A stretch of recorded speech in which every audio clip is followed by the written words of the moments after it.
타레파의 기에 눌려 살고 있는 공초가 아저씨. 삼도천 문지기답게 죽은 사람들에게 파워포인트로 지옥 프레젠테이션을 하기도 하고 마누라 떡볶이 심부름을 하기도 하는 캐릭터로 정이 많은 현이용. 직장 상사를 부인으로 모시고 있는지라도 스트레스를 받아서 언젠가는 이혼하고 말겠다며 벼르면서 매일같이 내밀어 보지도 못하는 이혼 서류를 접었다 폈다 하는 그가 구미호련에서 최초의 산신을 깨운 자라고 상상을 해보셨나요? 오늘은 이런 현이용이 흑막이라면 이라는 주제를 가지고 영상을 만들었습니다. 우선 뇌피셜 써주신 플렉스님 감사합니다. 시작하겠습니다. 이 권일의 모든 흑막은 현이용이다. 현이용은 목욕하던 자신의 모습에 반한 타레파에 의해 강제로 결혼하게 되었고 복길이라는 아들도 생기게 된다. 복길은 어느 날 이무기를 만났고 친구처럼 지내지만 복길이가 아내와 잘 지내는 모습, 그 행복해 보이는 모습에 이무기가 복길 아내에게 역병에 걸리게 하였고 복길의 아내로 인해 저녁에 역병이 퍼질 것으로 예상한 타레파는 복길의 아내를 죽인다. 그에 충격받은 복길은 삼도천에 뛰어들어 자살하여 환생도 하지 못하게 되었다. 현이용은 타레파와의 말싸움 중에 삼도천의 지위와 영생을 주었다는 대사로 보아 원래부터 신은 아니었던 것으로 보이며 자신이 원한 건 아내와 아이였다는 인간적인 모습을 보여주었다. 그리고 현이용이 타레파에게 복길이 아내를 죽이지 않았으면 복길이가 자살할 이유가 없었다. 보안이 타레파가 역귀 걸린 계집 하나 때문에 반도가 전부 역병에 걸리게 생기게 생겼었다.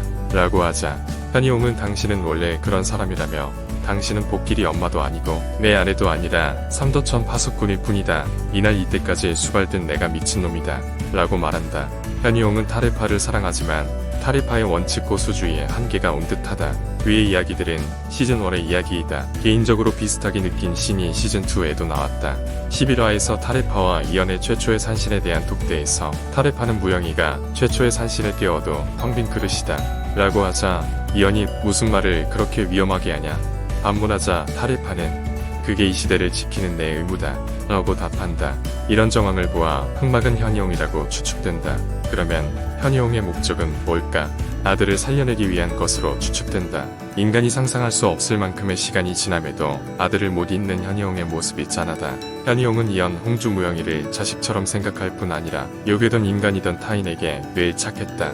그러나 2020년에 연희가 죽고 랑이의 희생으로 다시 연희가 부활하는 모습을 보고 참다 한계였던 현이용이 복길이를 살리겠다고 마음먹은 계기가 된 것으로 보인다. 현이용의 계획은 무엇일까?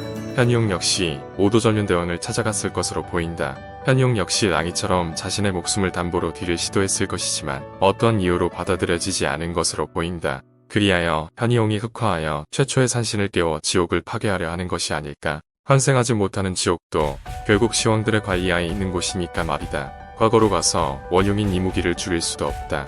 미래는 변하지 않는다. 결국 영혼을 가둬두는 지옥 자체를 없애는 방법밖에 없다. 그래서 최초의 산신을 깨우려는 계획을 세웠을 것으로 보인다. 오도전륜대왕과 복길이에 대한 딜은 실패했지만 무영이를 깨우는 딜을 한 것 같다. 그래서 무영이가 최초의 산신을 깨우게 하고 보복을 얻게 하여 최초의 산신을 부활시키려는 것 아닐까. 예전의 현이용이면 절대 할 수 없다. 자식 같은 무영이가 위험해질 것이 뻔하니까. 그런데 참다 못해 복길이를 살리기 위해 눈 돌아간 현이용이 흑화한 거라면 납득이 가능하다. 시즌3에서 이연희는 우선 주선으로 갔을 가능성이 높다. 이상 저희 시청자님이 써주신 댓글이었습니다. 여태까지 보여주었던 현이용의 모습으론 상상이 안 되지만 인간미 넘치던 그였기에 자신의 자식을 되찾고 싶다면 이라는 상상을 하게 만들었습니다. 다음에는 구미호련 시즌3에 나올 법한 요괴를 한번 만들어 보려고 합니다. 역시 저의 컨텐츠는 여러분이 만들어 주십니다. 시청해 주셔서 감사합니다. 복길이 각시의 몸에 역병의 씨앗을 심은 건 나였어요. 그 친구가 너무 행복해 보이잖아.